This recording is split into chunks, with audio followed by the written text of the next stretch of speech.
Major New Testament Works. By William Kelly. An Exposition of the Acts of the Apostles. Acts 15. The Spirit of God next brings before us the first signal working of that Judaizing which was destined to play a deep, wide, and permanent portion in the history of the Church of God. And certain men came down from Judea and taught the brethren, except ye be circumcised after the custom of Moses, ye cannot be saved. Verse 1. In every point of view, this was serious. It was an error, and yet it claimed to be founded on the Word of God. It proceeded from men bearing the name of Christ, and withal it struck at the foundation. Satan's habitual effort is to insinuate evil, not only under fair appearance and if possible by one part of the word made to neutralize another, but through disciples. No principle more false than to urge the reputation of advocates in defense of their doctrine, which must stand or fall according to Scripture interpreted in the light of Christ and His work, for these ever call for the energies of the Holy Spirit, as they command the hearts of the faithful. It is clear also that the truth of God is imperiled by an unwarranted addition even more than by the manifest opposition of unbelief. These men did not avowedly deny the gospel, nor teach that one could be saved by an ordinance only, but they did insist on the necessity of circumcision in order to salvation. This is to undermine Christianity, which is not merely promise but accomplishment, but mere promises leave the door open, as inspired history shows, for thereby insinuating the law, instead of sovereign grace reigning through righteousness unto eternal life by Jesus Christ our Lord. It was really ignorance of Christ risen from the dead and glorified in heaven, the proper object of the Christian. He never can thus be by faith before the soul without maintaining the efficacy of his atoning death. What has law or circumcision to do with him who is at the right hand of God? On this side of the cross, law has its place. 1 Timothy 1 verses 8 to 11. But these men were occupied with their prejudices and were looking back at things and persons on earth, not through the rent veil upon Christ above. Hence their pride was wounded.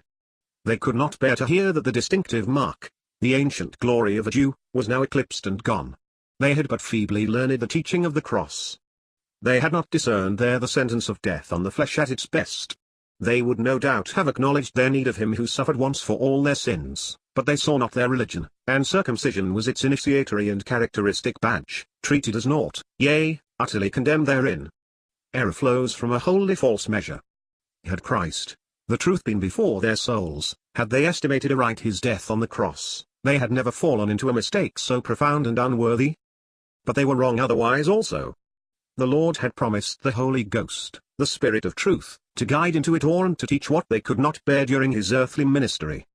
The truth was there in his person, but yet the best taught of his disciples did not understand at all fully even fundamentals until he was risen and glorified.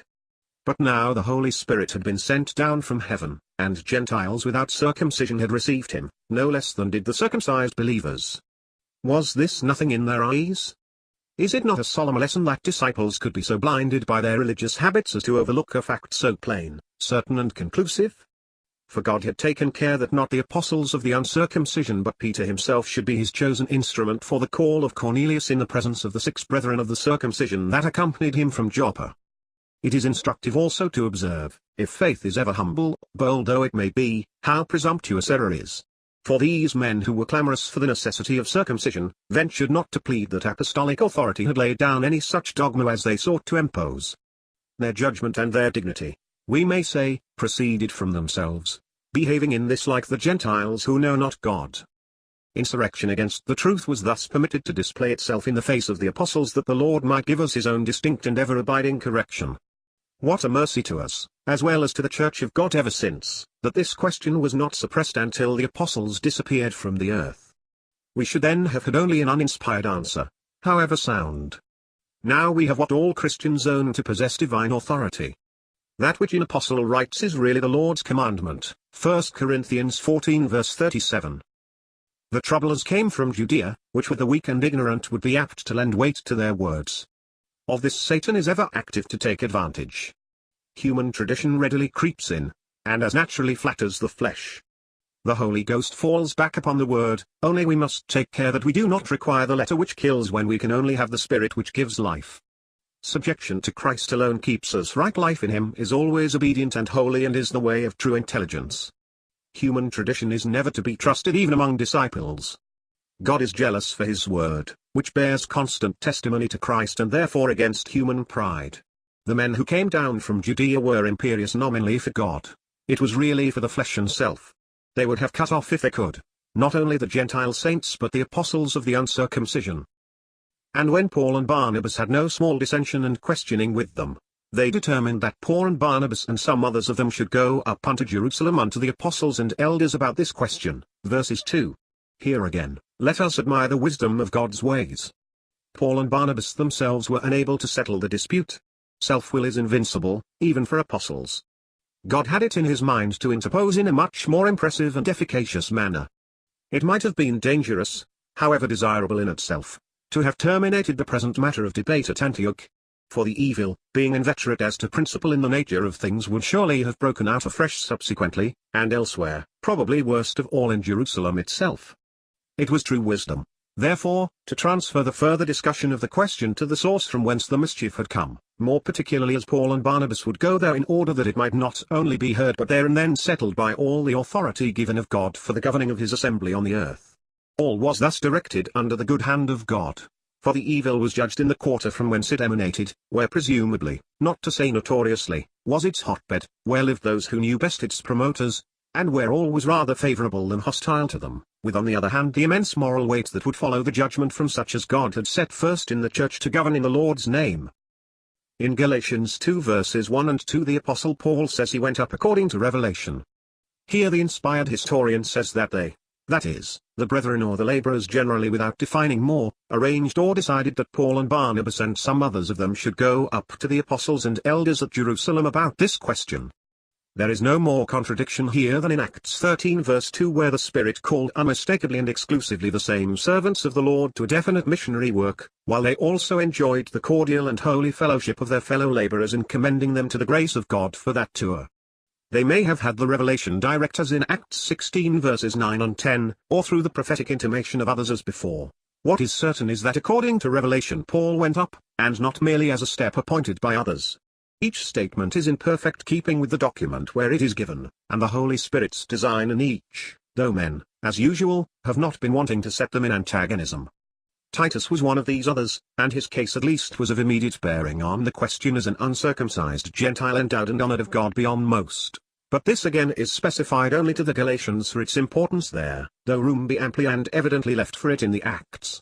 The rationalistic misuse of God's word is an instance of that ignorance or dishonesty, if not both, which characterizes the system. The believer ought to have no hesitation or difficulty, inasmuch as faith adheres to all Scripture as divine. They, therefore, having been set forward by the assembly, passed through both Phoenicia and Samaria, recounting the conversion of the Gentiles, and they caused great joy to all the brethren. Verse 3. Is there any good reason why repentance should not be rendered set forward here as in Romans 15 verse 24, 1 Corinthians 16 verse 6, 3 John 6? No doubt the heart of the saints was with them, not with the legalists, but there was considerate and affectionate care for their wants by the way, whether or not there was any escort, as in Acts 21 verse 5, which some conceive here. The picture is a lovely one. The joy in all created by the accounts heard of God's grace outside Israel. What a contrast with Jewish jealousy. Yet are unlettered men and women peculiarly open to superstition, prejudice, and human feeling. But divine love prevailed, in accordance with the truth. Others, alas, who for the time ought to have been teachers, had again need to be taught the elements of the beginning of the oracles of God and had come to need milk, not solid food. Hebrews 5 verse 12. It is harder to unlearn than to learn. And on arriving at Jerusalem they were welcomed by the assembly and the apostles and the elders and reported all things that God did with them. But there rose up certain of the sect of the Pharisees, believers, saying, It is necessary to circumcise them and charge them to keep the law of Moses. Verses 4 and 5. The heart of the church beats truly, but there were adversaries now within as well as without. It was not yet the conference, but meetings preliminary to it, where the wonderful works of God by the gospel drew out sympathy or opposition among those at Jerusalem who bore the Lord's name. Those who at this time resented the liberty of grace are expressly said to have believed. The crisis, therefore, was grace. Unity not merely by and by in heaven, but now on earth, is the blessed privilege and the inalienable responsibility of the body of Christ, the assembly.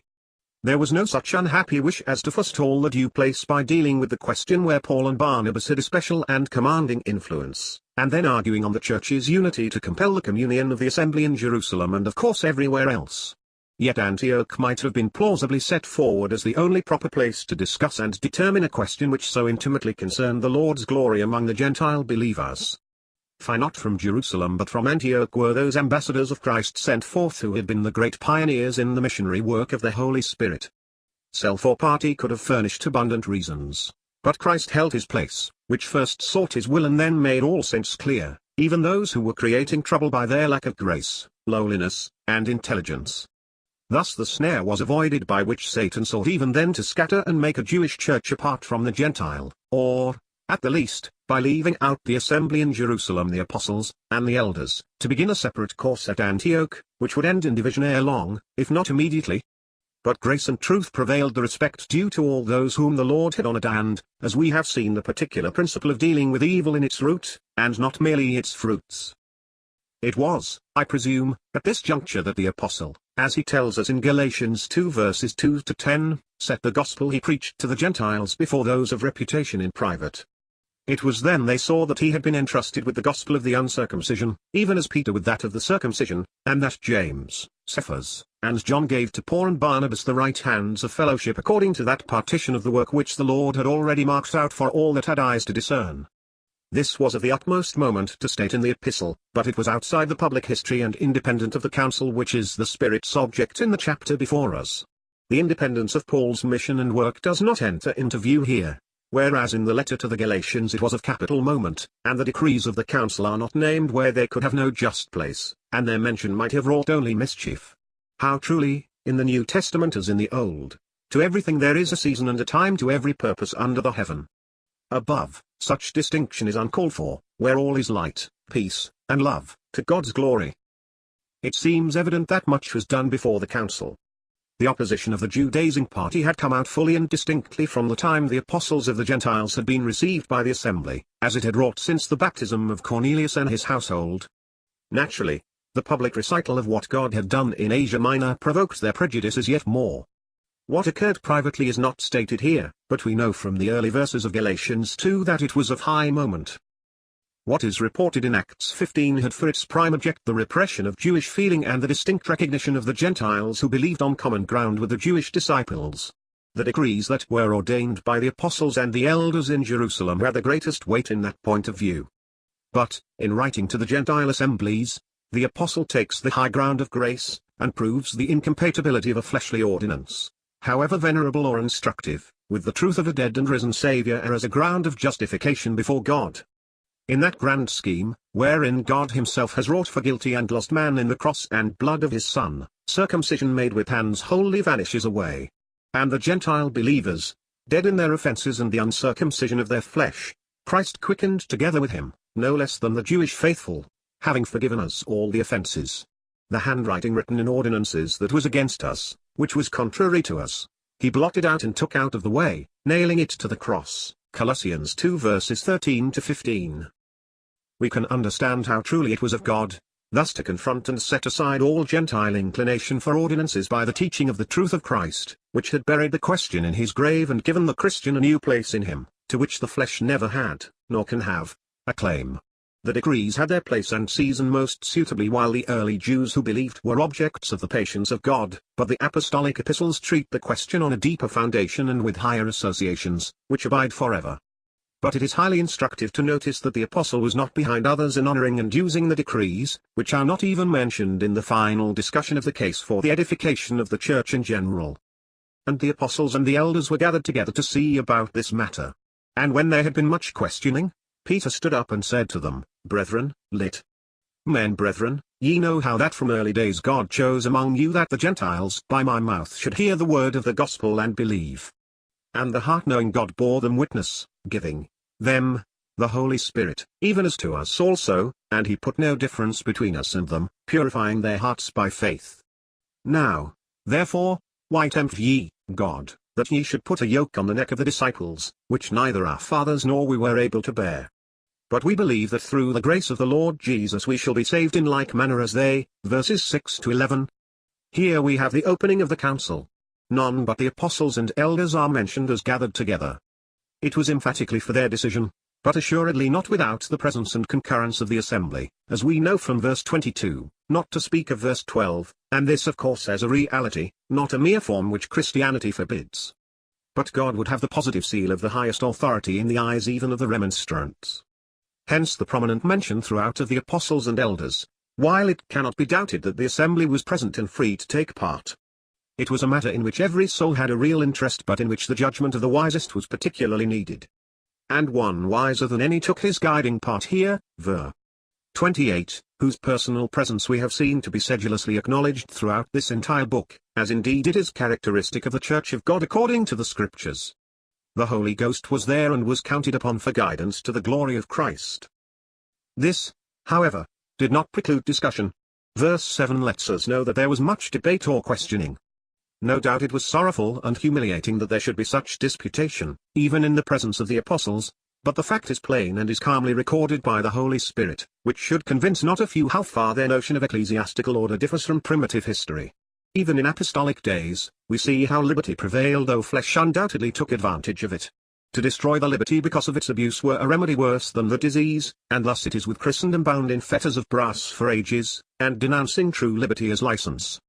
Human rules have rendered the scriptural state of things just as impossible against good as against evil. But faith, when directed to God's revelation in this, can never rest satisfied short of subjection to Scripture, and the rather as the Holy Spirit was promised to abide with us forever. The apostles, it is evident, bore patiently with the difficulties and even disputes of their less discerning and more prejudiced brethren. They were strong in the grace that is in Christ. They had His glory livingly before their souls. They sought not lordship over the faith of their brethren, but that others should stand by faith even as they stood. As the grace and truth of Christ faded in men's hearts, ecclesiastical authority became an idol or self-importance a snare. Such is, no small part of the present ruined state of the Church. No one contends that there was perfection even in apostolic days, still less can one look for perfection now even within the most circumscribed sphere. But every faithful soul is bound to stand for the Lord's honor according to the written word and to eschew whatever is opposed to God's order as well as to doctrinal truth and personal holiness. The denial of such a responsibility is in substance not only a sin but antinomian in principle, no matter whose be the names or what the fair spoken pleas to excuse the unfaithfulness. It is easy to point out grievous shortcoming even where a truthful stand is made. But those who point it out with complacency fail in this very matter to exhibit the Spirit of Christ, and will never be able to justify human methods in God's Church, even if they succeeded in carrying them out ever so successfully. How much more worthy to do better according to the word what they blame for being done so feebly? Is it uncharitable to say that to act themselves according to the word is far from their purpose, which is simply to discredit those who do seek it? Peter then reminds all of his mission to Joppa, where the Gentiles received the gospel through him as God's first and apostolic instrument. Most powerfully does he urge God's dealings with them, the heart-knowing God bearing witness to them in the gift of the Holy Spirit, uncircumcised as they were. Nay, further, that he put no distinction between the Jewish and the Gentile believers, seeing that his purification is of the heart by faith. For this a rite avails nothing. Now, therefore, why tempt ye God? Their prejudice, in itself, and especially if maintained, was a real disbelief of God's word and acts. It was putting a yoke of law upon the neck of the disciples, which none in the past or present could bear. A circumcised man was debtor to do the whole law. For, introduced in glory as it was, it is a ministry of death and condemnation. The gospel believed is salvation through the grace of the Lord Jesus, who bore our penalty and blotted out our sins in his blood. This is grace indeed, where all the guilt was ours and all that availed for our forgiveness and deliverance was his, to the vindication of that God, his God and Father, whom we had rebelled against or lived without. In reality, we knew him not as he is, believing the lie of Satan rather than the truth of God. We did our own will and gave him no credit for love, though he so loved the world as to give his only begotten Son, that whosoever believes should not perish but have everlasting life. But now we have seen the Son and believed in him. His grace in suffering for our sins, the just for the unjust, has made us both ashamed of ourselves and acquainted with God, and he is love. Hereby know we love because he laid down his life for us. 1 John 3 verse 16. Formed by that grace, it is remarkable that Peter says here, we believe that we Jews shall be saved in like manner as they, Gentiles. The natural phrase for a Jew would have been, they in like manner as we, but grace reigns and Peter says, we, in like manner as they. How worthy of the gospel! This was not Simon Bar-Jonah left to himself, but it was Peter, a true rock man. Flesh and blood had not prompted the thought or word but the Father who is in heaven. Peter had made an admirable introduction and his argument was the reflection of the grace of the Lord Jesus. It was well and worthy that the apostle of the circumcision should so speak not merely from personal experience but from the sovereign choice of God. We can understand the effect, and all the multitude kept silence. None could doubt the strong Jewish prejudice of Peter, no more could they question now his assertion of liberty from the law for the Gentiles. But there was another reason for keeping silence. And they hearkened unto Barnabas and Paul rehearsing what signs and wonders God wrought among the Gentiles by them. Ver. 12. Here there ought not to be a hesitation that all the multitude must take in not merely the apostles and the elders but the assembly. This seems certain from verse 22, whatever may be our judgment of the true reading in verse 23. It is interesting to note that the signs and wonders are said to have been wrought of God by Barnabas and Paul, whereas in verse 4 the more general work of the Lord is said to have been all that God wrought with them. The signs and wonders were more external and they are viewed as mere instruments. With them, implies more of fellowship and divine association than exercise of mere power. Such a statement must have had the most powerful effect on Jewish minds. God graciously gave in abundance what they would expect peculiarly in so novel a work among the Gentiles. His grace had fully provided for all emergencies beforehand. And after they had held their peace, James answered saying, Brethren, brethren, hearken to me. Simeon has rehearsed how God first visited the Gentiles to take out of them a people for his name, verses 13 and 14. This is a most important proposition in its way, it gives a separate character to the present work of God. It in no way denies that God had a line of saints in Israel, and before Israel, and what is more, outside Israel, but it asserts a special gathering out at this present time, and it leaves no room for the vain thought, that even one nation, as a whole, shall be brought by the gospel to confess the Lord, still less that all nations shall be so changed. The truth is that God only proposes while Jesus is at his right hand to take out of all a people for his name. This is the church of God and it is as distinct from the ways of God before the cross as from those which are to follow the Lord's appearing and reign by and by. And to this agree the words of the prophets, as it is written, After these things I will return and will build again the tabernacle of David which is fallen, and will build again its ruins and will set it up, so that the residue of men may seek out the Lord and all the nations upon whom my name is called, saith the Lord, who maketh all these things known from the beginning of the world. Verses 15 to 18. It is an error to suppose that these last words allude to the mystery of forming the believing Gentiles with the faithful Jews into one body, the Church. Romans 16 verses 25 and 26 and Ephesians 3 verses 5 and 6 do refer to that mystery, but not our text which simply speaks of God's gracious recognition of those of the nations that believe as his own, though Gentiles still, whether under the gospel now or in the future kingdom. Union with Christ and the head as his body goes much farther, though said of Gentiles now as of believing Jews, but no Old Testament prophet reveals it. The prophetic writings of Romans 16 and the prophets of Ephesians 3 are New Testament exclusively. It will be observed that the prophets are referred to generally, though none but Amos is quoted, and the object is general. James draws from their testimony, proved expressly by the one cited, the principle of Gentiles as such having the Lord's name called upon them. So far were they of the nations from having to accept circumcision that the prophet speaks of all the Gentiles. This will be in the days of the kingdom as no Jew could deny. They will not become Jews any more than the Jews will become Gentiles. Both will be blessed of the Lord in their respective positions when the Messiah reigns. It was absurd therefore to object to God's grace toward the Gentiles now, under the gospel, and in the church where is neither Jew nor Gentile, but Christ is all and in all. The reading in verse 18 is somewhat doubtful, and even the version, which may mean who doeth these things known from the beginning of the world. The general sense is plain enough. Accordingly, James gives his judgment, wherefore my judgment is that we trouble not those who from the Gentiles turn to God, but write to them that they may abstain from pollutions of idols and from fornication and from what is strangled and from blood. For Moses from generations of old hath in every city those who preach him, being read in the synagogues every Sabbath, verses 19 to 21. The pollution of idols were meats offered to idols, as in verse 29. Cf. Daniel 1 verse 8, Malachi 1 verse 7, not to speak of Ichlas. XL. Bentley's conjecture of chi omicron iota rho epsilon alpha sigma, pork, for pi omicron rho nu epsilon alpha sigma is an instance of the great scholar's audacity and erudite ignorance, perhaps suggested by Bellonius. Observe at 3:10 whom he cites in verse 29.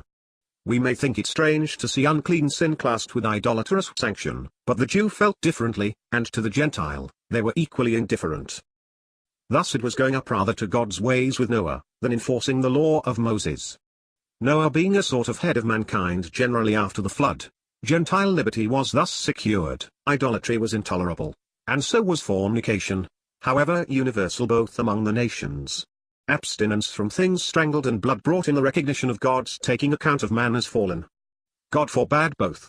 The use of the creature was not forbidden to man, but God prohibited meddling with the special signs of death. Life belongs to God, and it was forfeited through sin. As for the law, there was no reason why the church should busy itself in that direction. From generations of old Moses had in every city those that preach him. The synagogues, at any rate, did the law either every Sabbath. The Gentiles henceforth might well rejoice in the gospel. It may be noticed by the way that no vote was taken, nor any equivalent measure. For it was no question of the will of man but of God, who wrought by the Spirit to give holy wisdom and general concurrence.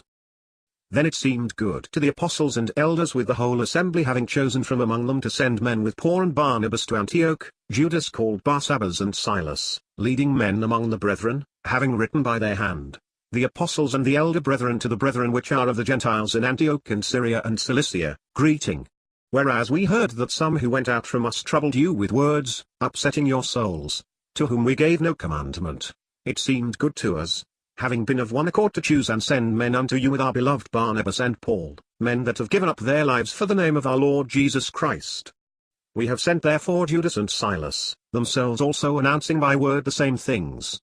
For it seemed good to the Holy Spirit and to us to lay on you no greater burden than these necessary things, to abstain from things sacrificed to idols, and blood, and things strangled, and fornication, from which if ye keep yourselves ye shall do well. Farewell, verses 22 to 29. It will be observed that the most ancient authorities open with a reading which is now accepted by almost all critics. This yields a sense rather more remote from ecclesiastical tradition than the ordinary text, where the elders are distinguished sharply from the brethren immediately following. The elder brethren, however, is a formula which exactly agrees with the state of things which was obtaining at Jerusalem. No doubt they were the elders there, as we find them called in Acts 11 verse 30, as well as in Acts 15 verses 2 and 6.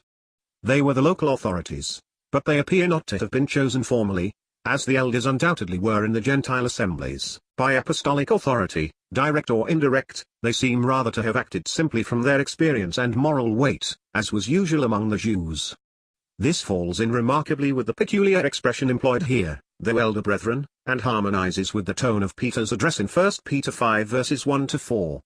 But there is another remark to make of still more immediate and important application practically. Judas, Barsabbas and Silas were sent with Paul and Barnabas, characterized as leading men among the brethren. They were neither apostles on the one hand, nor were they elders or elder brethren on the other, but were for their fitness chosen by the council to visit Antioch. It is the same expression which we find 3 times, verses 7, 17, and 24, in Hebrews 13. The Revised Version, like the Authorized, translates it chiefs in Acts 15 verse 22, but those that had, or have. The rule in Hebrews, had for the departed chiefs, have for such as still lived and labored. They are not spoken of as elders, but seem to have been identified with the ministration of the word, verse 7, rather than with oversight or presiding like the elders. This fact gives us clear insight, when duly recognized, into the far greater liberty as well as variety of gift exercised in the apostolic church as compared with the straitness of modern Christendom. I do not speak of sign gifts, such as miracles and tongues, but of spiritual endowments given of Christ for the perfecting of the saints. Denominational arrangements on the worldly system of a salary, with the claims of an exclusive position, directly interferes with the Lord's will in this respect and destroys the beautiful liberty of the Spirit to the famishing, not the edification, of the body of Christ. Yet it will be found by the attentive reader not only of the Acts of the Apostles but of their epistles, that the principle and the practice of this free ministration in the assemblies is easily vouched for apart from local authority or official rank throughout the New Testament. Romans 12 verses 4 to 8 is plain. teaching and exhorting, and ruling, or leading, are spoken of as gifts differing according to the grace that is given to us, distinct from prophecy, as well as one from another. In the church or assembly according to God's word there was and ought to be room for them all. It were the sheerest unbelief to assume that they are now extinct. Woe be to the adversaries of the Holy Ghost who affirm such a falsehood to justify their system. The reader can compare also 1 Corinthians 12 and 1 Corinthians 14 throughout, as well as 1 Corinthians 15 verses 1 to 21, Galatians 6 verse 6, Ephesians 4 verses 7 to 16, Philippians 1 verse 14, Colossians 2 verse 19, 1 Thessalonians 5 verses 12 and 13, 2 Timothy 2 verse 2, 1 Peter 4 verses 10 and 11, 3 John 7 and 8, which prove in the clearest manner the full opening in the assembly as well as towards the world for those suitably gifted which Scripture maintains, and only persons like Diotrephes, as far as God's word speaks, dare to oppose and neutralize. It is in vain to plead, as unbelief blindly does, that such largeness and liberty were only suited to the apostolic day. For this really gives the highest sanction to such free action of the Holy Ghost. If inspired men, if the highest gifts that God ever set in the church, did not hinder but help on every form of gracious ministry, how can men in avowedly inferior position nowadays justify their opposition? None but the most prejudiced will contend that the ordinary gifts of edification fail. None but enthusiasts will deny that the sign gifts, which ushered in the present economy, are extinct. Not so those, thank God, that are given by the ascended Christ unto the work of ministering, save such as were for laying the foundation, Ephesians 2 verse 20, which once laid was laid forever. We may remark in the letter of the council that the order is Barnabas and Paul, verse 25, as in verse 12, whereas earlier in the chapter as in verse 2, and later as in verse 35, and subsequently, it is Paul and Barnabas. The feeling of the saints in Jerusalem expressed itself in the former way, as was the feeling elsewhere in the early days of the great apostles' testimony. Compare Acts 11 verse 30, Acts 12 verse 25, Acts 13 verses 2 and 7. But Acts 13 verse 13, marks a great change, as we see in verses 43, 46, and 50, but not Acts 14 verse 14.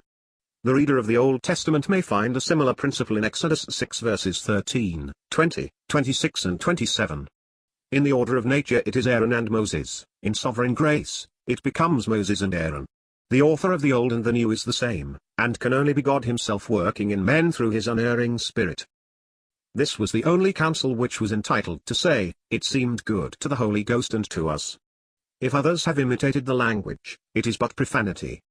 Yet it was not an ecumenical assembly at all, but simply the assembly at Jerusalem where the apostles and local elders met together to consider the matter. The decision was most rightly taken there, whence the evil had sprung, and where the apostles were, Paul and Barnabas going up for the purpose. It was they with the whole assembly at Jerusalem who decided for the liberty of the Gentile converts. How different and disastrous it must have been had it been a council at Antioch, even though the decision had been the same. It is of all consequence that the way, as well as the end, be of the Holy Spirit and in accordance with the Word of God. So it was with this council, and we hear no more of the much discussion or questioning which had agitated the brethren before the council. Judas and Silas were sent as the most unequivocal witnesses of the decision at Jerusalem that Barnabas and Paul might thence have a support above all question. The power of divine grace had thus wrought in truth and righteousness for the name of Jesus, and there was a great calm. There was no such portentous error as a portion of the assembly, though in Jerusalem exceedingly numerous, deciding for itself alone then, the other portions following suit, and lastly, all who objected to the fraud and force of the transaction jostled and declared outside in the city, with the like course pursued throughout the country. No wonder that breaches must be created by so gross a departure from the word, even if the object had not been partiality to a favourite preceded by unrighteous oppression. At the council in Jerusalem, as love wrought for Christ's glory so righteousness was the result, and unity throughout was maintained. Nobody thought of another judgment of the question, either in other parts of Jerusalem or anywhere else. God honoured his own principles in his word. Grace triumphed, and the saints at large, however previously alienated, owned and rejoiced in the blessing, where appearances had threatened a storm of evil omen to all who valued the gospel. But the ecumenical councils anathematized individuals and forced divisions far and wide. In this they succeeded, for nothing is so easy as to scatter the saints. To allay fleshly violence, to conciliate the alienated, to repress party, needs grace and truth wielded by the Lord. What was so rare at these councils, as the patience of Christ? will and passion reigned more humblingly and bitterly than in the political sphere. Even the first and most important of these general councils was convened by the Emperor Constantine, though an unbaptized man, to be held at Nicaea. The number of Western delegates was ridiculously small, as indeed it ever was at all the councils in the East. Later, when the popes exercised the power of the emperors, the Eastern bishops were wholly absent. Thus the claim to be ecumenical was a nullity, and most evidently after the West quarrelled with the East, for thenceforward only the Latin party attended. Thus God took care that, as the departure became complete and evil was enforced by man's will, unity should be manifestly at an end, though none were so loud and arrogant in their claim of it as those who in their blind zeal had done most to destroy the testimony to it. The scene now changes to Antioch, whither the chosen envoys repair with Paul and Barnabas. They then, having been let go, went down unto Antioch, and having gathered the multitude delivered the letter. And when they had read it they rejoiced at the consolation. And Judas and Silas, being themselves also prophets, exhorted the brethren with much discourse and strengthened them. And having continued a time, they were let go in peace from the brethren unto those that sent them. Verses 30-33. At Antioch was the assembly where the Holy Ghost had exercised his sovereign rights in making good the glory of Christ by calling and separating his servants. It was there that Satan had sought to Judaize by legal influence derived from Jerusalem. And now that the assembly in Jerusalem had repudiated and cast out that leaven of Pharisaism, Antioch is the first Gentile assembly to hear that grace had triumphed in the very circle whence the evil had spread. The multitude assembled, the letter was delivered, and, when it was read, they rejoiced at the consolation. Alas! It has been rare in ecclesiastical history when such is the fruit of decrees, for they are in general a dreary record of anathemas, and, like Ezekiel's roll, lamentation and mourning and woe are written there. Here the gracious power of the Spirit was at work, whatever the adversaries, and edification resulted, not destruction. There was no selfish design, still less a purpose to scatter. The word of God was proved to tally with the ways of his mercy, and the Holy Spirit bound all together, great or small, in giving emphasis and freedom to the gospel in its widest range. Those whose prejudice would have fettered and really corrupted its character, stood abashed and silent, however obstreperous they might have been before. Those who simply desired to hold fast grace, rejoiced at the consolation, which was the sweeter because the material of it came from Jerusalem. And Judas and Silas, being themselves also prophets, exhorted the brethren with much discourse and confirmed them. We cannot but see the blessed liberty of ministry even where apostles were present. Clerical rights, and personal jealousies, had no place yet. The brethren accordingly confirmed all, as might be looked for, through these ample witnesses, whose one desire for all was growth through the truth. It was the same principle at work here, which was developed years afterwards in 1 Corinthians 12 and 14, as indeed the New Testament knows none other according to God. After some time Judas and Silas were dismissed in peace unto those that had sent them, not merely unto the apostles, as in the later copies and some early versions, the more important of which join the ancient in omitting verse 34 of the text. Rec. As reflected in the authorized version. It was probably an insertion due to an inference from verse 40, which is as easy to account for as it is hard to conceive. The best leaving it out if genuine. Silas may have returned, instead of abiding, which last does not well agree with verse 33. But Paul and Barnabas stayed in Antioch teaching and evangelizing, with many others also, the word of the Lord, verse 35. Here again, we have a plain scripture fully confirming the large and active ministry of the word which characterized these early days. If it be answered that such simplicity was suited to days of testimony before Christianity became an institution established here below, the reply is that the mischief lies there exactly. Christianity ought never to be other than a pilgrimage of faith, and never to have become a thing settled in the earth like Judaism. Communion with Christ and separation from the world are the necessary conditions of fidelity. Our only right establishment will be the holy city Jerusalem, coming down out of heaven from God, having the glory of God, in the day of Christ's appearing. Till then neither ease nor honor nor peace nor power in the world, but, as the apostle says, boasting in the cross of our Lord Jesus Christ, through whom the world is crucified to each, and each of us to the world. Hence ministry is in Scripture no question of worldly rank or emolument, though the laborer is worthy of his hire, but of devoted and loving service according to the gift of Christ. Here we cannot do better than introduce an incident of the liveliest but withal painful interest. The collision between the great apostle of the circumcision and the younger but still greater apostle of the Gentiles, Galatians 2 verse 11 et seq. There seems no real reason to doubt that it occurred at Antioch about this very time after the Council of Jerusalem and before the departure of Barnabas, and so it is understood by Ussher, Works, 11:51, as by others of the greatest weight of old as now. Yet as a fact never was a plain matter so distressingly perverted than by respectable ancients, never greater anxiety to alter its time among recent writers, some of whom prefer an earlier, others a later, date. The real moral is the reluctance of men to bow to the truth, which is all the more impressive if we give due weight to the time when it happened. Certainly, man is not exalted thereby, but God who does not fail of raising up an adequate testimony to his own glory. No less a man than the chief of the 12, after all that grace had done failed to walk straightforwardly according to the truth of the gospel, and having sinned publicly, he was publicly reproved for a compromise so dangerous, and for an inconsistency in his case most glaring. But when Cephas came unto Antioch, I resisted him face to face, because he was condemned. For before that certain came from James, he did eat with the Gentiles, but when they came, he drew back and separated himself fearing those of the circumcision, and the rest of the Jews also dissembled with him, so that even Barnabas was carried away with their dissimulation. But when I saw them not walking straightforwardly according to the truth of the gospel, I said to Cephas before all, If thou being a Jew livest Gentile wise and not Jew wise, how dost thou compel the Gentiles to Judaize? We, Jews by nature and not sinners from among Gentiles, yet knowing that a man is not justified by works of law but only through faith of Jesus Christ, even we believed in Christ Jesus. Galatians 2 verses 11 to 16. One can see on the one hand what a handle was given to enemies not only by the circumcision itself but yet more by the indelible page of inspiration, as on the other hand we may be sure the Holy Spirit would never have thus recorded it forever unless it were due to God's glory and a most needed lesson for the highest of the Lord's servants through all time. And so we learn how Porphyry chuckled over both, Hieron 7. 371, and Marcion turned it to his Gnostic account, Tertull. Adverb Marcionum, etc., as the author of the Clementines to his malignant aspersion of the Apostle Paul. But there is incomparably more to humble a serious Christian in the way the truth was evaded save by very few. Clemens Alex is mentioned by Eusebius Hei 12 as authority for the notion that the Cephas in question was not Peter but one of the 70, a notion which spread of old and has not quite disappeared from modern times.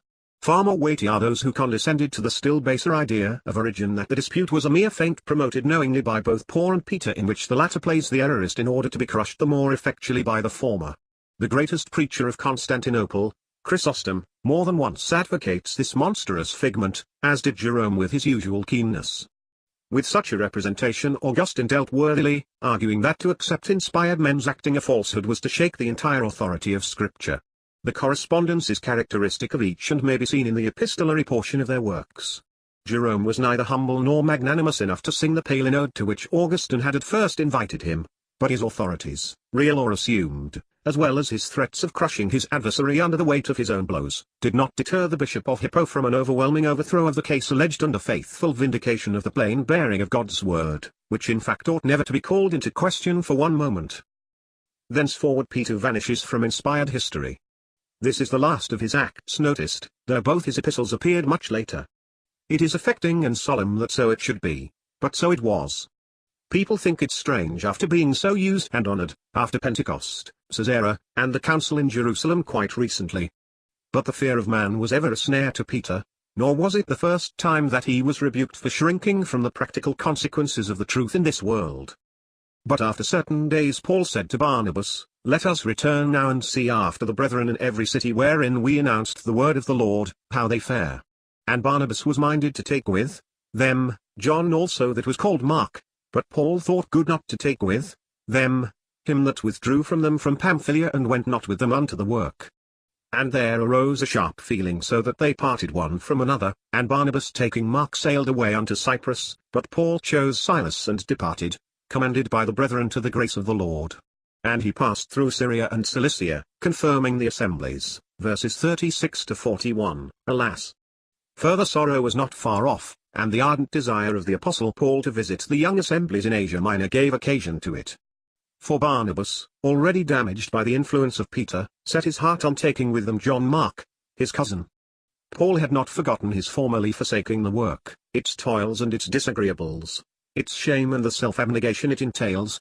Hence he set his face against such a companion, till grace had wrought complete restoration in self-judgment and devotedness without stint. Good a man as was Barnabas and attached to his honored companion, this proved too much for his present state, which resented Paul's estimate as severe and beyond measure. But honey, however sweet in itself, was an element forbidden in an offering to the Lord, Leviticus 2 verse 11, and Barnabas should have remembered that his natural tie was not favorable to a righteous judgment in the point of difference. Certain it is that there arose a sharp feeling between those blessed servants of the Lord, so that they parted one from another, never more to join in common labors. It is not that there ceased on Barnabas' side earnestness in the work or the blessing of the Lord, and the Apostle Paul speaks of him with nothing but warm affection and respect in subsequent allusions. Further, it is the joy of grace to hear of Mark owned in the Lord's service, put forward by the Apostle where the lack of such recognition might have stood in his way, and this with peculiar appreciation in the latest epistle he ever wrote, 2 Timothy 4 verse 11. Lastly, it was this very Mark who, I doubt not, purchased to himself a good degree and signal honor in being the inspired witness of our Lord's ministry. Who could enter so deeply as Mark into the wonders of a gospel service where glory shone out of the clouds of unequaled humiliation without one shade of failure, where grace reigned unwaveringly in the midst of sore trial and continual provocation with not a single comfort save from above? So Barnabas taking Mark sailed away unto Cyprus, but Paul chose Silas and departed, commended by the brethren to the grace of the Lord. It seems plain that Barnabas, beloved as he was, failed at this moment to carry the conscience of his brethren with him. Paul, on the other hand, was once more accorded, and Silas with him, that mark of united recommendation to the grace of the Lord, which he and Barnabas enjoyed on their first mission to the Gentiles from Antioch, Acts 13 verses 2 and 3, Acts 14 verse 26. It is almost needless to remark how unfounded is the assumption that ordination is in question here. The renewed mention shows how little they understand the mind of the Lord who are in quest of such perverted efforts to sanction old wives' fables and overlook the grace which identified the brethren that tarried by the stuff with the mightier champions that went down to the battle. Another feature of interest to note is that, while ministry is of individual faith, this does not hinder one of superior discernment choosing another as companion in work, as the Lord had himself sent out his servants, both 12 and 70, 2 and 2 before his face. Such a choice is scriptural. Election of a minister in the word by an assembly is wholly unknown to the word. We are meant to observe too that not a word more is said historically of Barnabas, who with his kinsmen sailed off to his native isle. Of Paul it is written that he passed through Syria and Cilicia, confirming the assemblies, verse 41. The right of confirmation has no real source in God's word, but his servants were diligent in strengthening the faith of the saints. They rightly felt that the truth is best learnt within, where practice illustrates and develops principle. Church action where living and true is the ready comment on Scripture, and continual teaching draws attention to details as well as to the truth as a whole in the person of Christ. Thus are the assemblies confirmed according to God,